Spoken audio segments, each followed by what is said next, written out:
The face of housing in America is changing, my friends, and it translates directly into real opportunity for your portfolio. I'm Bryan Ellis. I'll tell you how right now in episode number 123. You're listening to Self-Directed Investor Radio, America's only podcast exclusively for affluent, self-directed investors, where each day of the week you receive innovative investment strategy and deadly accurate market analysis that's untainted by Wall Street and unblemished by government propaganda.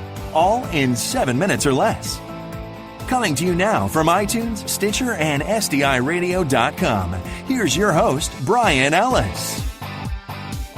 Hello, SDI Nation. Welcome to the podcast of record for savvy, self-directed investors like you.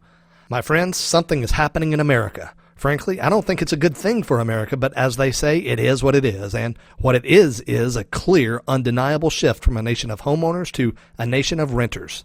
For various reasons, Americans are choosing to rent rather than own. We'll talk about some of the reasons why in just a moment and how that translates into opportunity for you. But first, let's look at the hard data. Right now, the homeownership rate is at 63.4%. So what, right? Well, here's why that matters. It's been nearly 50 years since the homeownership rate was this low, and it's on a massive decline. That rate hit the highest it's ever been in 2004, and in the 11 years since, the U.S. homeownership rate has absolutely plummeted. It's now a mere 0.5 percentage point from being the lowest it's ever been. And yet, the population of our country is higher than it's ever been, and more housing is being built every single day. Household formation is rising. So what gives? The answer is simple. A figurative tectonic shift in the attitudes of Americans about home ownership, and particularly that crew that gets so much attention, the millennials. The prevailing attitude today is not to put down roots into a community, but for transients to be constantly an option. And it's pretty rational if you think about it. First, you have the perceived risk in owning real estate. The perception is still that risk is rather high, with the carnage from the real estate crisis of a few years ago still fresh in the minds of adults, young and old. But it's not just that. There's also the employment situation. Let's face it, the job market is awful. Don't believe the 5%-ish number that the Labor Department is reporting.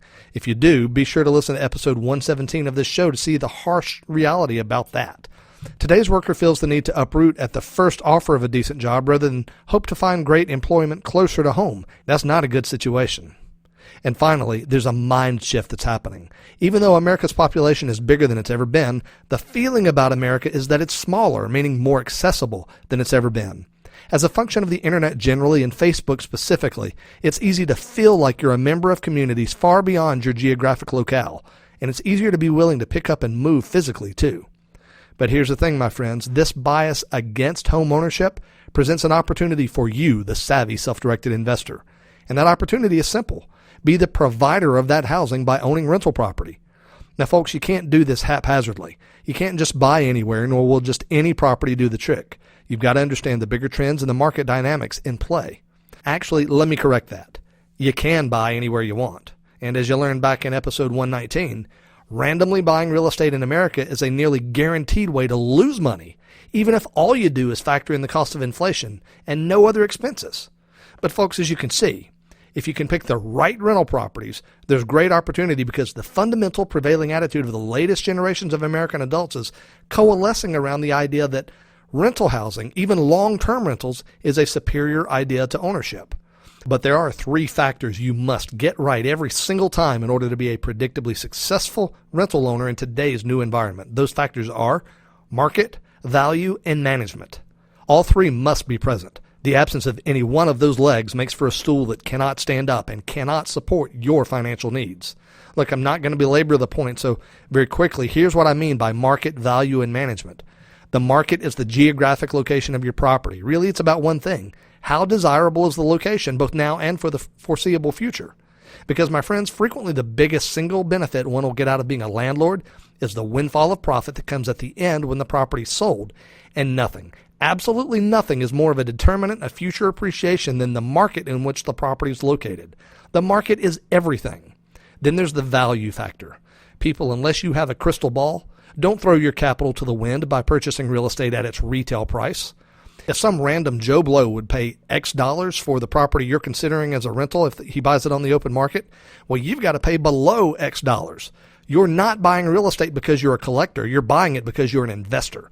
And investors buy into great value.